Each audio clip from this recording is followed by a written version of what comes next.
네, 안녕하세요, 여러분. 이제 뒤를 이어서 로마 문화사, 로마 문화 오늘 공부를 하고 그리고 크리스트교 이야기를 좀 해보도록 하겠습니다. 오늘은요, 교과서 수준으로만 딱 교과서만 읽으면 정말 딱 끝날 정도라고 저는 생각을 해요. 그래서 교과서만 읽어도 충분하니까 여러분들이 너무 부담 갖지 않고 보도록 하겠습니다. 로마는 그리스 문화, 그리고 헬레니즘 문화를 바탕으로 거기에 로마의 독창적인 문화가 가미돼서 이제 이 로마 문화가 바로 서양의 고전 문화를 완성시켰다라고 보시면 됩니다. 그리고 이 로마 하면은요, 실용적인 부분에 있어서 문화의 발달을 두드러지게 보여주고 있어요. 그래서 뒤이어서 이제 이야기를 하겠지만 로마 최대의 유산이라고도 할 수 있는 법률, 그리고 로마의 도시 설계 부분에 있어서나 건축 부분이나 토목 부분에 있어서 로마가 굉장히 이쪽 분야에 발달한 모습을 보여주고 있어요. 건축이나 도로나 이런 부분 사진 자료로 함께 봐볼까요? 여기에 이렇게 이야기가 되어 있는데 법률, 토목, 건축 등 실용적인 분야에서 재능을 발달하였다라는 부분, 그리고 판테온 신전이랄지 콜로세움이랄지 너무나 유명한 유적지라서 여러분들이 이미 다 알고 계시는 건축물이죠. 그 이외에도 수도교, 로마는 도시에 물을 끌어들이기 위해서 수로를 건설을 했는데 위층은 수로로 사용을 했고 아래층은 사람과 말이 통행했다라는 이 수도교도 그때 로마 당시에 만들어진 건축물. 그리고 로마의 도로, 아피아가도라는 한 번쯤은 들어보셨을 법한 도로죠.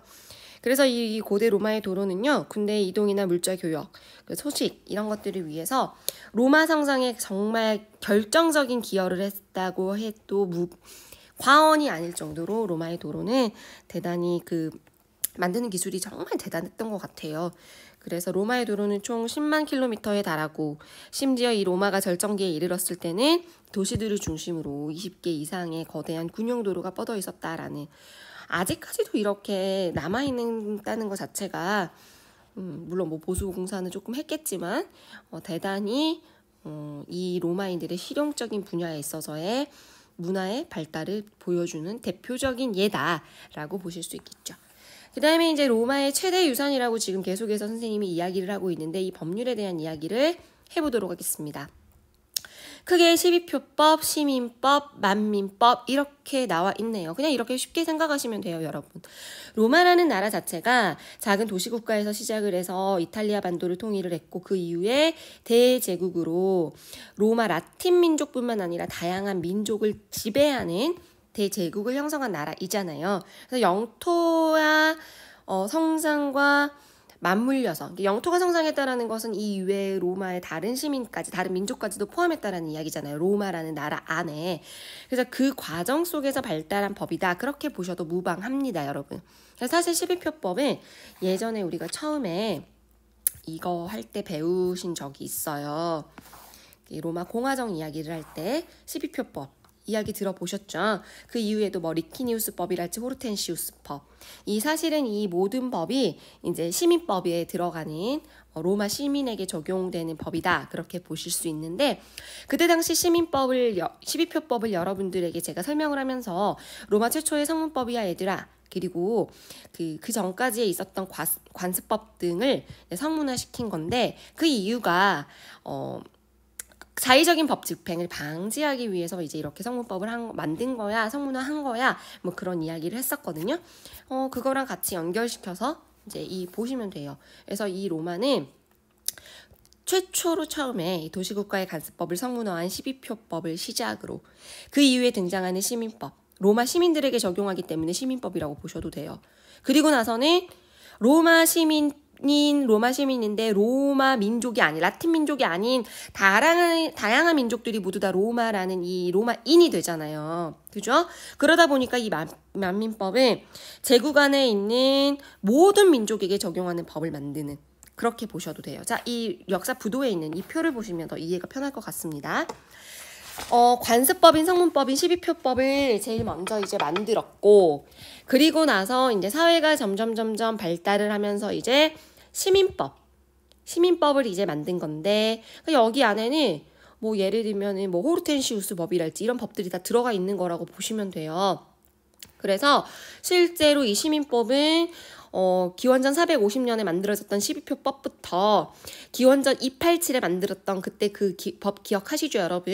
367에 그 리키니우스 섹스티우스 법 우리 배웠고, 그 다음에 287에 기원전 287에 호르텐시우스 법 배웠죠. 그때까지 모든 법이 이 시민법이다. 그렇게 생각하셔도 무방합니다. 그렇게 생각하셔도 돼요. 그래서 사회가 발전할수록 이제 이 시민법이 이제 만들어졌고, 그 이후에 이제 영토가 확장되어 가면서, 그러다 보니까 모든 다양한 다른 민족들이 이제 로마에 포함이 되잖아요. 그죠? 그러면서 이 안에서 이 민족의 관습이랄지, 그 다음에 뭐 스토아 철학, 뭐 이런 내용들도 가미가 되면서 영토 확장과 함께 이제 새롭게 만민법이라는 형태로 이제 만들어지는, 그렇게 로마의 영토가 확대되면서 제국 내에서 모든 민족에게 공통적으로 적용되는 만민법까지 이렇게 법이 발달해가는 모습을 보여줬다라는 거죠. 그러니까 실용적인 문화의 한 예로 로마 최대의 유산인 법에 대해서 지금 이야기를 드렸습니다. 그래서 실제로 이제 이 법이요, 나중에 로마가 이제 동로마 서로마 갈린 이야기 제가 마지막에 지난 시간에 이제 이야기 드렸었죠. 그래서 게르만족에 의해서 서로마가 멸망한 이후에도 이제 이 오른쪽은 거의 1000년을 더 동로마 제국이 비잔티움이라는 형태로 비잔티움 제국이 이제 계속해서 존재를 하게 되는데, 이 비잔티움 제국 안에서 이 유스티아누스 법전으로 이게 이제 집대성이 돼요. 로마법 대전이. 그래서 이제 그 이야기를 이제 하면서 이제 제가 좀 더 참고적으로 이제 드리려고 쓰는 것이고, 여기에도 잠깐 그 이야기가 있었던 것 같은데, 분명히 여기 어디서 본 것 같은데 없네요. 그래서 로마법 대전이라고 해서 유스티니아누스 법전, 유스티니아누스인데 잘못 썼네요. 여기 유스티니아누스 법전이겠죠. 유스티니아누스 황제가 만든 법전이거든요. 그래서 그 유스티니아누스 법전, 그 법전이 이제 이때 집대성을 하는데, 이 로마법 대전으로 비잔티움 제국에서 이거를 이제 만들어서 로마법에 뭐 어떻게 보면 집대성? 뭐 이렇게 보시면 될 것 같아요. 그래서 집대성 했다라는 거. 자, 그 다음에 이제 토목과 건축 이야기는 아까 잠깐 했어요, 여러분. 도로, 수도시설, 그 다음에 콜로세움, 그 밖에 뭐 개선문이랄지 공중 목욕탕 등이 아직까지 보존이 되어 있는 경우도 있어서 로마 대표적인 토목 건축 문화유산으로 남아 있고요. 과학적인 부분에 있어서도 유명한 게 프톨레마이오스의 천동설. 천동설이 이제 이때 로마 시기에 이제 학설로 나옵니다. 처음에. 근데 이제 초반에는 이게 이제 나중에 가면 이제 지동설로 이제 우리가 바뀌는 모습을 볼 수 있는데, 이제 이때 당시에 프톨레마이오스의 천동설, 그때 당시 크리스트교 교리랑 뭔가 일치하는 부분이 있었던 거죠. 그래서 중세 유럽에서 이 학설이 그때 당시 지배적인 학설이 됐다라는, 로마 시대에 만들어진 이 학설이 중세 유럽까지도 지배적인 학설이 됐다라는 천동설. 나중에 지동설로 바뀌는 내용 한번 보도록 하겠습니다. 프톨레마이오스의 천동설, 고대 로마 기억하세요. 그 다음에 이제 역사에 대해서는 이 문화 부분 잠깐 언급만 드릴게요. 그래서 리비우스라는 인물의 로마사. 이 로마사는 사실이나 허구가 혼재돼서 서술됐다라고 해요. 그래서 교훈적인 역사랄지 비과학적인 내러티브적인 요소가 많이 들어있는 역사서라고 합니다. 그래서 리비우스의 로마사. 그 다음에 타키투스의 게르마니아라고 해서 이제 뭐 산문의 대가로 불리우는 뭐 역사서라고 합니다. 그래서 역사, 뭐 연대기 등등을 이제 제정 초기의 역사서와 함께 이제 타키투스의 게르마니아 이렇게 알아두시면 되고, 뭐 산문의 대가였대요, 타키투스가. 그 정도 알아두시면 될 것 같고, 그 다음에 뭐 플루타르쿠스의 영웅전. 플루타르쿠스의 이 영웅전은 그리스의 영웅과 그리스의 영웅과 로마의 영웅을 비교해서 쓴 뭐 책이래요. 역사서래요. 그래서 플루타르코스의 영웅전. 그리고 카이사르가 쓴 갈리아 전기.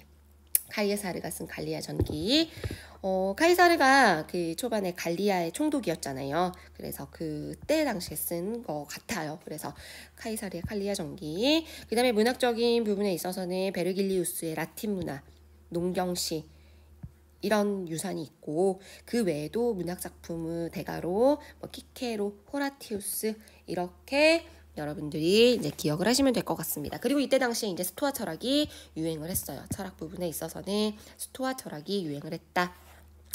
이 정도만 보시면 로마의 문화는요, 더 이상 뭐 어려울 것이 없습니다. 그 정도로만 여러분들이 기억을 하시면 돼요. 그러면 이제 오늘은 계속해서 뭐를 배울 거냐? 바로 크리스트교에 대한 이야기를 배울 겁니다. 크리스트교 이야기 먼저 배우고 나서 이 지도 보러 다시 올게요. 자, 크리스트교가 이제 드디어 만들어집니다. 성립을 합니다. 제일 처음에 이제 이 크리스트교가 나오기 전에는 로마의 종교로 뭐 그리스의 디오니소스, 그러니까 바카스의 라틴화라고 보시면 되는데, 그 그리스의 디오니소스 종교랄지 동방의 비의 종교가 유입이 돼가지고 뭐 키벨레라는 신을 믿기도 했고 등등등의 이제 로마의 고유의 종교가 원래 있었어요. 그런데 이제 이때 당시 이제 예수님이 드디어 등장을 하시게 됩니다. 그러면서 이 예수님이 어떤 말씀을 하시느냐? 유대교의 선민의식을 배경, 그러니까 유대교 그들만의 우리는 선택받은 민족이야 라고 이제 유대인들이 훗날에도 이런 부분 때문에 이제 다른 민족으로부터 많은 미움을 받았는데, 유대교만의 선민의식을 배격시켰고요. 그 다음에 형식적인 율법주의 이런 것들 모두 배격을 시키면서 민족과 신분을 초월한 신의 사랑, 그리고 평등, 인간의 이런 것을 이제 설교를 하시면서 예수님이 등장을 하게 됩니다. 그러다가 예수님이요, 처형을 당해요. 박해를 받은 거죠. 왜 그랬느냐? 이제 여기에도 이야기가 나오지만 크리스트교의 교리로 인하여 황제 숭배, 그러니까 예수님의 그 하나님, 그러니까 하나님을 이외에 다른 그 숭배를 해서는 안 되거든요. 그래서 이 그리스도교들이 황제 숭배를 거부해요. 그러다 보니까 이제 탄압을 받게 됐고, 그러면서 예수님이 이제 십자가에, 우리들이 잘 아는 이야기죠. 십자가에 처형을 받으십니다. 돌아가신 이후에 이제 부활하신 이후에도 이제 제자들이 예수의 가르침을 확산을 해요. 각지에 그리고 교회를 설립을 합니다. 그러면서 신약 성서를 편찬을 하는, 이렇게 크리스트교가 성립을 해요. 초반에는 로마에서 이 크리스트교가 어땠을까요? 아까 잠깐 이야기를 드린 것처럼 이 크리스트교가요, 초반에는 대단히 탄압을 받습니다. 특히 언제 가장 박해를 많이 받았냐면, 이 지난 시간에 우리가 배웠던 첫 번째 황제 중에 한 명이었던 디오클레티아누스 때 대단히, 이때가 이제 303년이거든요. 제가 이제 이 연도를 써드리는 이유가 그 진행 상황을 잠깐 보여드리려고. 그래서 디오클레티아누스 때 대단히 박해를 받아요. 그러면서 교인의 집회 금지, 교회와 집회소의 파괴, 성경, 제기 모두 다 소각. 왜 그런데 이랬냐? 바로 이런 이유 때문에 황제 숭배를 거부하고 병역을 거부하고, 이러한 이유로 인하여 이 크리스트교도들을 탄압을 합니다. 그래서 신자로부터 모든 관직을 박탈당하고 자유민의 경우에는 모든 법의 보호까지 박탈을 해버리는, 그럴 정도로 이제 박해를 심하게 받는데, 그럼에도 불구하고 교세가 계속해서 확장이 돼요. 그러자 어떤 일이 생기느냐? 콘스탄티누스 황제가요, 밀라노 칙령을 내려요. 밀라노 칙령 313년입니다. 그러니까 정말로 303년까지만 해도, 313년 전까지만 해도 크리스트교를 몰래 믿어야 해. 왜? 믿음과 동시에 나는 박해를 받거든. 관직을 가지고 있는 귀족일 경우에는, 아니면 관직자의 경우에는 박탈당하고요. 자유민의 경우에도 법의 보호를 박탈당할 정도로 탄압을 받았기 때문에, 이럴 정도로 탄압을 받았다가 303년에 이제 믿어도 좋아 라고 하면서 이 콘스탄티누스 황제가 밀라노 칙령을 내림으로써 크리스트교를 공인합니다. 인정해주는 거야. 공식적으로 인정했다라는 그 말이에요. 그래서 로마 카톨릭 교회 공인 그리고 로마 제국 내의 모든 사람들에게 신앙의 자유를 허용해 줌으로써 기독교인들에게 교회를 조직할 권리뿐만 아니라 법적인 권리를 보장을 해줍니다. 그리고 그때 당시 탄압할 때 몰수했던 그 교회의 재산들을 모두 다 반환해주고 충분한 보상을 해줍니다. 아주 새로운 모습이죠. 그러면서 이제 공인을 했다가 물론 이 콘스탄티누스가 황제가 이렇게 했던 이유도 있어요. 자기 스스로가 뭐 크리스트교를 믿어서가 아니고 사실은 어떤 목적이 더 컸냐면 황제권을 강화하기 위해서 황제권 강화의 목적으로 이제 이 콘스탄티누스 황제가 이 크리스트교를 공인했다. 그렇게 보시면 돼요. 밀라노 칙령 한번 찾아서 한번 그 글을 읽어보시는 것도 좋을 것 같습니다. 그러다가 여기에 이제 나오는데 니케아 공의회에서 아타나시우스파의 삼위일체설을 채택하는. 자, 앞으로도 이제 그 이후에 계속 공의회라는 용어가 이제 많이 나오는 텐데요. 이 공의회라는 것은 뭐냐면 교리에 대해서 공식적으로 모여서 황제뿐만 아니라 교황에까지 모두 다 이제 모여서 종교 회의다라고 보시면 돼요, 여러분. 그래서 이 니케아 공의회를 누가 소집을 했느냐? 실제로 이 콘스탄티누스 황제가 소집을 합니다. 니케아에 소집을 했겠죠. 그래서 소집을 해서 이제 최초의 종교 회의가 열린 거야. 그럼 여기서 무슨 이야기를 했느냐? 이제 잠깐 이렇게 하면 이제 이야기를 써놨는데 좀 더 자세히 설명을 해드릴게요. 이제 이때 가서 이제 두 파가 나뉘어요. 바로 아리우스파와 방금 여러분들이 들어보신 아타나시우스파 이렇게 두 파가 갈립니다. 이 두 파가 왜 이제 갈렸느냐? 바로 이 그리스도에 대한 본성에 대한 논쟁으로 인하여 두 파가 의견이 갈려요. 자, 이 그리스도. 예수 그리스도가 쉽게 표현할게요, 여러분. 이게 이 예수 그리스도가 사람이냐? 아니면 그러니까 신적인 존재를 가지고 있느냐? 아니면 가지고 있지 않느냐? 이 이야기를 가지고 두 파가 갈린 거예요. 그럼 아리우스파의 내용을 간단히 설명을 드릴게요. 아리우스파는 어떻게 주장을 하냐면 이 성자인 예수는 성부인, 그러니까 하나님이겠죠. 이 성부, 아버지, 그러니까 예수님이 아버지라고 했던 그 하나님인 성부인 절대자의 피조물일 뿐이지 그리스도 이 예수는 신성은 없다 라고 주장을 합니다. 그러니까 한마디로 이때 당시에 기본적인 만물 자체가 하나의 영원 불면한 절대자로부터 파생됐다라고 믿은 그 당대의 철학적 사고를 대변했다라고 보실 수 있어요. 그러니까 하나님이 절대자인 존재이기는 하지만 이 하나님이 모든 사람을 만든 거고 모든 만물을 만든 것이고 그 피조물 중에 하나인 아들이라고 주장하는 이 예수는 신성은 없다. 단지 피조물일 뿐이다. 절대자의 피조물일 뿐이다. 라고 주장한 파가 바로 아리우스파예요. 근데 아타나시우스파의 생각은 조금 달랐어요. 아타나시우스는 성부와 그러니까 아리우스가 절대자라고 했던 성부, 이 성부와 성자가 동일하다라고 주장을 합니다. 동일하다. 기독교의 전통을 중시 여기는. 그래서 결국에는 이 두 파가 계속해서 갈라서 그리스도의 본성의 문제를 가지고 결국에는 이 사태를 콘스탄티누스 황제가 최초의 종교회의인 니케아 공의회를 열어서 정의를 내립니다. 바로 아타나시우스의 삼위일체설을 채택을 해요. 성부와 성자와 성령은 모두 다 같다. 일체한다.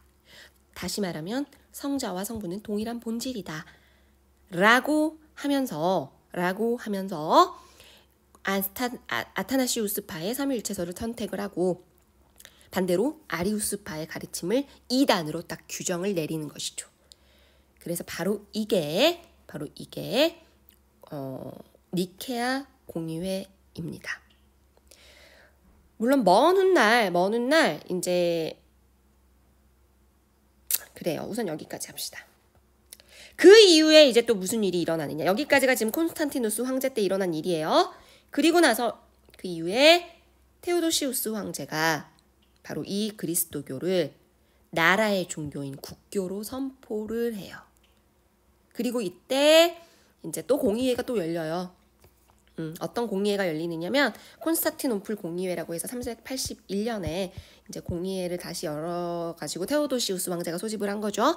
그래서 그때 당시에 우리 느케아 공의회에서 했던 이 니케아 신조에 따라서 우리가 삼위일체설이 정통임을 다시 한번 확인을 하고 그와 동시에 그때 이야기했던 것처럼 아리우스파는 이단이다. 제국에서 모조리 다 추방을 하게 됩니다. 그러므로 인해서 이제 이 아리우스파가요 다른 민족인 게르만족에 이제 널리 퍼지게 되는 뭐 이러한 이야기도. 자, 그러면서 국교와 동서분할 이후에도 이제 이 크리스트교 자체, 로마의 기독교 자체도 이제 서유럽과 동유럽으로 나뉘게 되는데 서유럽은 로마 교회가 주도를 하게 되고요. 동유럽은 콘스탄티노폴리스 교회가 주도를 하게 됩니다. 그러면서 로마 교회는 서유럽의 게르만족에게 정치적으로도 게르만족에게 이제 지배를 당했으니까 서로마가 멸망당했으니까 게르만족에게 넘어가게 되는 것이고 콘스탄티노폴리스 교회는 그 비잔티움 제국으로 넘어갔기 때문에 동유럽이랄지 슬라브족에게 이제 이렇게 교회의 주도적인 문화 형성의 주도 세력이 이렇게 갈리게 됩니다. 이렇게 이야기가 길지만 여러분 이해하고 나면은 어렵지 않죠. 제가 그러니까 길어질 수밖에 없는 이유가 사실은 여러분들에게 도움을 주려고 그래요. 그냥 이것만 딱 설명하고 그래 버리면 편한데 이런 이야기들을 알아야 여러분들이 조금 이런 이야기들을 암기할 때 좀 편하거든요, 여러분. 알겠죠? 자, 그림 한번 다시 볼까요? 교과서와 역사부도를 제가 따왔어요. 그래서 예전에 박해받을 때는 이 카타콤이라는 곳에서 이곳에서 몰래 예배를 받았다. 그 다음에 이제 로마 제정 시기에 등장한 예수님께서 이런 내용으로 설교했고 전파했고 돌아가신 이후에도 제자들이 선포를 하죠. 그런데 처음에는 용인했다가 이 크리스트 교도들이 어떤 모습을 보여요? 황제 숭배를 거부하죠. 우상 숭배라고 하면서 왜 그리스도교들은 우상 숭배를 할 수 없거든요. 유일신을 숭배하기 때문에. 그리고 또 여기에는 써져 있지 않지만 또 무엇도 안 해요. 그 징병에 대해서 거부를 하죠. 군사적인 의무를 거부를 합니다. 여기 이렇게 써져 있죠. 군대 복무 거부. 그래서 이제 얘네들이 탄압을 받죠. 탄압을 받았다가 결국에 이제 콘스탄티누스 때 밀라노 침략을 공포하면서 공인했고 니케아 공의회에서 삼위일체설 정리하고 그리고 나서 테오도시우스 황제 때 국교화시키는 그래서 크리스트교가 결국에는 유럽의 그리스 로마 문화와 함께 유럽 문화의 근간이 되었다라는 것. 다시 한번 지도로 같이 볼까요? 처음에는 크리스트교가 박해를 받습니다. 그런데 313년에 밀라노 칙령으로 콘스탄티누스 황제에 의해서 공인을 받았다가 그리고 동시에 교리도 정비를 하죠. 니케아 공의회에서. 그리고 나서 마지막에 테오도시우스 황제 때 국교와 니케아 콘스탄티누스 황제와 테오도시우스 황제를 헷갈리면 안 돼요, 여러분. 그래서 이렇게 확산이 됐다라고 합니다. 크리스트교의 확산. 그러면서 5대 교구, 알렉산드리아, 예루살렘, 콘스탄티노폴리스, 로마 교황청이 있는 이쪽까지 해서 지금의 개종한 지역 600년경의 그 크리스트교의 범위, 우리가 이것과 같이 함께 기억나는 지도가 있죠. 이슬람 제국이 형성이 됐던 그 이슬람의 영향권 하에 있던 이슬람 제국 서아시아에 그때 우리 공부했잖아요. 그것과 같이 대조적으로 여러분들이 보시면 좋을 것 같아요. 그래서 이렇게 보시면 좋겠고, 자, 그러면 이제 지금은 이제 무슨 얘기를 하고 싶냐면 이 표로 다시 이야기를 하고 싶어요. 자, 우리가 지난 시간에 재정 배웠잖아. 재정 배우고 팍스 로마나 시대 잠시 군인 황제 시기 혼란기. 그리고 다시 한번 황제 3명 나왔거든. 그죠? 디오클레티아누스, 콘스탄티누스, 테오도시우스. 근데 이 황제가 방금 얘기한 크리스투교의 성장 전파 이야기와 맞물린 황제들이야. 그죠? 자, 디오클레티아누스 황제 때까지만 하더라도 대단히 박해를 받아요. 303년경에 디오클레티아누스가 박해받았거든요. 그죠? 왜? 황제 숭배도 안 하고 군대 복무도 안 하고 그러니까 엄청나게 박해를 받았는데 313년에 밀라노 칙령으로 공인합니다. 어떤 황제니 얘들아? 콘스탄티누스 황제예요. 그죠? 콘스탄티누스 황제 때 공의회 소집에서 아타나시우스파의 환위일체설 채택하고 그리스도교고도 공인하고. 그죠? 그리고 나서 테오도시우스 황제 때 이제 급기야 4세기 말에 380년에 국교화하는 이런 모습. 크리스트교 이야기와 함께 황제 이야기. 다 크리스트교 이야기가 핵심이죠. 같이 기억하시면 좋을 것 같습니다. 그래서 여러분 크리스트교 이야기 했고요. 자, 마지막. 오늘 정말 짧게 끝날 것 같아요, 여러분. 이 표로 한번 로마사 한눈에 정리해 보도록 하겠습니다. 자, 로마는 왕정, 공화정, 제정으로 우리가 나눠서 보자라고 했어요. 그죠? 왕정 이후에 바로 이제 공화정으로 넘어갑니다. 로마의 공화정은 이렇게 발달을 해요. 원로원과 집정관들이 있었죠. 그러면서 평민의 성장들을 보여줍니다. 평민의 성장과 동시에 이탈리아 도시국가에서 시작했던 이 로마가 이탈리아 반도를 통일하게 되는 대도시를 이제 대나라를 이제 이탈리아 반도를 통일하기까지의 과정 속에서 동시에 평민들의 성장과 같이 이루어졌다라는 이야기를 우리가 했었어요. 그래서 기원전 5세기에 호민관 평민회 설치했죠. 호민관. 그죠? 기억하시죠? 평민회의 대표자였죠. 그리고 실비필법도 제정했죠, 이때. 그리고 기원전 4세기 때 리키니우스법, 집정관 중에 한 명을 평민으로 뽑았다. 리키니우스법, 섹스티우스법 같이 기억하셔야 돼요. 그리고 기원전 3세기 때 호르텐시우스법, 드디어 여기 있던 이 평민에 원래는 거부권만 있었는데 원로원의 결의에 대한 거부권만 밖에 없었던 이 평민회가 드디어 법적인 효력을 갖게 됩니다. 호르텐시우스법. 그러면서 기원전 3세기에 이탈리아 반도 통일하는 공화정. 그런데 이제 이때 이제 포에니 전쟁이 하나 터지죠. 발로 이제 포에니 전쟁 이유도 이제 여러분들이 기억을 하셔야 돼요. 이탈리아 반도를 통일하게 되니까 지중해 영향권이 커지면서 그때 당시에 아프리카의 그 위에 있었던 카르타고라는 도시와 로마가 한판 붙게 되는 거죠. 그래서 포에니 전쟁. 이 포엔이라는 용어에 대한 설명도 그때 제가 했었죠, 여러분. 자, 그러면서 이제 이 카르타고의 한니발 이야기 했었고, 그때 이제 로마가 승리를 하게 되면서 지중해의 패권을 장악하게 됩니다. 그리고 이때부터 이제 서서히 로마가 속주체제를 갖게 돼요. 그 전까지는 속주체제 없었거든요. 근데 드디어 이제 많은 정복지, 속주체제를 가게 되면서 마이너스적인 요소로 뭐가 있었냐?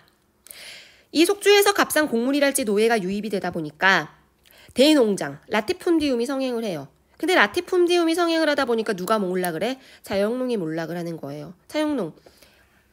이 작은 토지를 가지고 먹고 살았던, 이 곡물을 가지고 팔아서 먹고 살았던 자영농이 라티푼디움의 성행에서 살아남을 수가 없죠. 대토지. 심지어 값싼 곡물들이 속주에서 들어와 버리니까 자영농이 살아갈 수가 없는 사회가 돼버린 거죠. 사회 모순이 심화되는 포에니 전쟁의 득과 실이죠. 이런 어지러운 상황 속에서 자영농이 몰락한다라는 거는 군인이 몰락한다라는 말과 같아요. 자영농 군인. 로마 사회 자체의 문제점이죠. 로마라는 나라 자체가 강력한 군사적인 거를 바탕으로, 군사력을 바탕으로 로마가 팽창해 나가고 있었는데 자영농이 올라간다 말이 안 되는 이야기거든. 그죠? 그라크스 형제가 개혁을 시도합니다. 그런데 어때요? 실패하죠. 농지법, 곡물법. 귀족들이 이제 살해하기도 하고 그러면서 결국에는 형제 두 개혁이 모두 다 실패를 하면서 한동안 이제 이 권력 투쟁이 심화됩니다. 평민파와 벌쪽파 나뉘어서 이 이야기 뭐 그만해도 되겠죠, 여러분. 이 평민파와 벌족파의 권력 투쟁 심화가 무려 100년 가까이 있었어요. 그런데 이와 동시에 장군들의 권력 투쟁 양상도 같이 맞물려서 복잡한 양상으로 로마 시기에 어지러운 시대가 연출이 됩니다. 그때 동시에 이제 일어났던 일이 스파르타쿠스 난. 그러면서 혼란이 가중되고 진압하면서 군인 정치가 더 성장하고 이런 어지러운 상황 속에서 등장한 세 명의 인물들, 삼두정치. 삼두정치를 뭐라고 표현했어요, 여러분? 공화정에서 제정으로 넘어가는 과도기에 나타난 정치 형태다. 이렇게 제가 표현을 했었죠. 그래서 이제 1차가 카이사르 폼페이우스 크라수스. 여기서 카이사르가 승리를 거둡니다. 그런데 카이사르 레피두스 너마저 라는 브루투스죠. 브루투스 너마저라는 이런 명언을 남기고 뭐 명언이라고도 없고 이제 후대에 와서 이런 것들이 이제 소재가 되면서 어쨌든 이 유명하고 정말 능력이 출중했던 카이사르가 죽고 나서 이 카이사르가 양자인 옥타비아누스를 지명을 하죠. 그러면서 카이사르의 연인이었던 클레오파트라와 아들 다시 이집트로 돌아가 버리고 그러면서 이제 에피두스가 먼저 또 탈락하고 안토니우스와 옥타비아누스. 안토니우스가 근데 그 와중에 또 아까 그 여자였던 그 클레오파트라 이집트로 가서 동방을 지배하면서 여기에 이제 완전히 클레오파트라와 사랑에 빠져버리고 옥타비아누스 굳이 이제 에피두스가 먼저 탈락한 이후에 두 사람이 이제 경쟁을 하다가 결국엔 악티움 해전에서 옥타비아누스가 승리를 거둡니다. 그러면서 이제 이 옥타비아누스, 그 이집트 전체의 땅이 옥타비아누스 전체의 재산 되죠. 아까 그러면서 뭐 피스쿠스 이야기 했었어요, 여러분 우리가. 자, 이 옥타비아누스가 승리가 되면서 자처하죠. 나는 제일 시민일 뿐이다. 프린캡스라고 하면서 공화정 체제를 유지해야 하는 형태는 띄지만 사실은 이때부터가 제정의 시작이라고 봤죠. 우리가 아우구스투스라고 존엄한 자라는 칭호를 원로원에게 받은 그 옥타비아누스 명실상부 제정 황제로 이제 군림하게 됩니다. 옥타비아누스 이후에 5명의 황제가 이제 양자 체제를 유지를 하면서 팍스 로마나라는 로마의 평화. 이때 이야기 지난 시간에 했어요. 제가 방금 전에 찍어서 이제 자꾸 아까 얘기했다라고 표현을 하게 되는데 여러분들이 이제 듣기로는 이제 지난 시간 이야기죠. 그래서 이 시기에 양자제도 뭐 사실은 이제 뭐 행정력이랄지 그다음에 군사력이랄지 통제된 뭐 평화였다라는 이야기 했었고 그런데 마지막 황제가 코모두스 아들에게 자신의 황제 자리를 주면서 그러고 나서도 아들이라 할지라도 양자가 아니어도 아들이 이제 정치를 잘했으면 됐을 텐데 아들이 또 정치도 못 해버려요. 그러면서 이제 재정의 위기가 찾아옵니다. 이 위기에서 이제 대단히 중요한 이야기를 했었죠. 제가 속주들이 반란을 하게 되고 포로들이 감소를 하게 되고 정치적으로는 무려 50년간 26명의 황제가 바뀌는 정치적인 혼란기와 맞물려서 또 게르만족이 또 쳐들어와요. 그죠? 이런 재정의 위기가 찾아옵니다. 군인 황제 시기가 찾아와요. 그러면서 새로운 제도가 등장을 합니다. 그때 나온 제도가 바로 콜로누스라는 이제 새로운 소장농이 등장을 합니다. 나중에 이제 콜로누스 제도가 이제 이야기를 하게 되는데 그 니스 때 이제 콜로누스 제도가 이제 만들어지는데 콜로누스 서서히 부자유 소장농이 등장을 하게 되는 거야. 콜로나투스 경영. 이 콜로누스라는 부자유 소장농을 이용을 해서 농사를 짓는 경영법을 콜로나투스라고 하는 거야, 얘들아. 자, 다시 이야기하자, 얘들아. 자, 이 시기 때 이야기가 대단히 사실 은근히 중요한 이유가 자, 노예가 사라져요. 노예가 사라집니다. 그런데 사실은 노예를 이용해서 어떤 제도를 대농장 경영 제도가 있었냐면 라티푼디움이라는 대농장 경영 형태가 있었거든요. 노예를 활용을 해서 대농장을 경영을 한 거죠. 그죠? 이 대농장 형태였던 라티푼디움이라는 이 대농장 경영 형태가 노예가 사라짐으로 인해서 이거를 더 이상 운영할 수가 있어요? 없어요? 없어요. 라티푼디움이 안 되는 거야. 그러면서 나타난 것이 바로 콜로누스라는 부자유 소장농이 등장을 하게 되는 겁니다. 등장을 하게 돼요. 이해되셨죠? 그런 이야기 아까 지난 시간에 제가 자세히 했어요. 모르는 사람들은 다시 돌아서 가서 여러분 들으세요. 정말 제가 길게 계속 이야기했었거든요. 자, 이러면서 이제 재정을 다시 한번 중흥시켜 보려는 노력이 등장합니다. 그러면서 새 황제. 그냥 이렇게 생각하면 편할 것 같아요. 뭐 굳이 뭐 그렇게 비유하는 게 뭐 100% 맞다라고 할 수는 없지만, 우리가 백제를 배울 때 백제가 그 삼국시대에서 가장 먼저 전성기를 차지했던 만큼 그 쇠퇴도 가장 빨리 하잖아요. 전성기 찍고. 그러다가 다시 한번 중흥시키려는 왕들이 등장을 하거든요. 무령왕이랄지, 그다음에 대표적으로 성왕, 그 기억하시죠, 여러분? 백제의 중흥을 꿈꾸었던 성왕. 뭐 이렇게 생각하시면 될 것 같아요. 그래서 이 재정의 위기를 다시 한번 중흥시켜 보려고 3명의 황제가 등장을 합니다. 3세기 말에 디오클레티아누스, 4세기 전반에 콘스탄티누스, 테오도시우스, 4세기 말이에요. 4세기 말. 이렇게 3명의 황제가 등장하는데, 이 3명의 황제를 먼저 첫 번째 크리스트교와 함께 맞물려서 이야기를 해볼게요. 디오클레티아누스 황제 때 크리스트교 어땠어요? 박해받았어요. 그랬죠. 303년에. 그런데 이 콘스탄티누스 황제 때 크리스트교가 황제권을 강화하기 위해서는 이 크리스트교를 박해해서는 도움이 되지 않는구나라는 거를 드디어 깨달은 거죠. 그러면서 밀라노 칙령으로 크리스트교를 공인을 합니다. 그럼과 동시에 니케아 공의회에서 삼위일체를 인정을 해주고, 급기야 4세기 말에 392년에 테오도시우스 황제 때 크리스트교 국교화시키는 이 3명의 황제와 크리스트교를 연결해서 여러분들이 먼저 첫 번째로 이해를 하셔야 돼요. 자, 그 다음에 정치적인 내용을 또 살펴봅시다. 이 디오클레티아누스 황제가요, 제가 은근히 중요하다라고 했어요. 사실은 여기서는 이제 간단하게 고등학교 수준에서는 이런 이야기 정도밖에 하진 않지만, 이 디오클레티아누스 황제가 나름대로 한 게 너무 많아요. 사제 통치, 전제 군주정 시작했을 뿐만 아니라 속주 세분화시켰다라고 했어요. 속주를 세분화시켰고 군제도 개편했어요. 마리우스 체제를 더 뒤를 이어서 군제 개편을 했고, 그 다음에 재정을 개혁을 해요. 재정. 예산 총액제랄지 할당제랄지 이런 것들을 이런 제도를 활용을 해가지고 이제 재정을 개혁을 해서 그와 함께 등장한 제도가, 세저 개편과 등장한 제도가 바로 콜로누스 제도가 나타나게 된 이야기들을 제가 설명을 드렸었거든요. 그래서 이 디오클레티아누스 황제가 이 재정에 있어서의 그 위기를 극복하기 위해서 상당히 많은 노력을 한 재단이 은근히 중요한 황제다라는 거. 디오클레티아누스 황제 소아시아 서부로 그 니코메디아라는 곳으로 천도했다, 뭐 이런 이야기도 제가 한 적이 있어요. 그래서 그 황제, 그런 이야기 여러분들 꼭 머릿속에 넣으시기 바랍니다.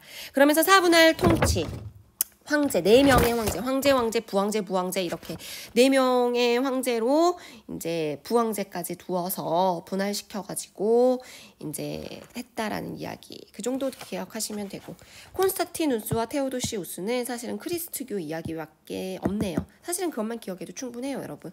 그러다가 이제 테오도시우스 황제가 죽고 나서 이제 동서로 로마가 분리가 됩니다.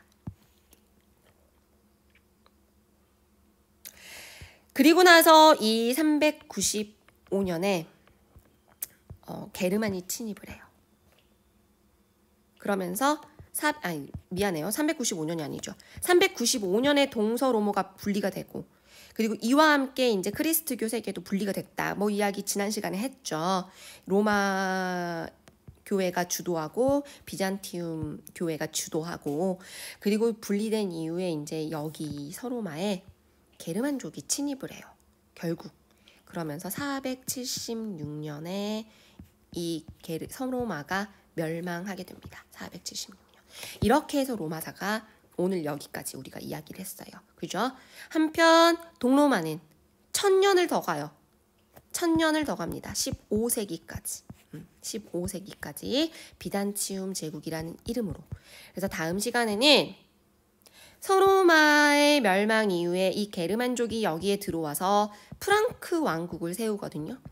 그래서 프랑크 왕국 배울 거고, 그리고 나서 프랑크 왕국과 동시에 존재했던 나라가 어떤 나라겠어요, 얘들아? 여전히 아직 멸망하지 않은 동로마 제국이겠죠. 비잔티움 제국이겠죠. 비잔티움 제국. 이렇게 배울 겁니다. 이해되셨죠? 그래서 여러분 여기까지 로마 전체적인 정치사, 그 다음에 문화사, 로마법 특히 중요하다라고 했고, 그 다음에 크리스트교 성립과 전파까지 배웠습니다. 너무 고생하셨습니다.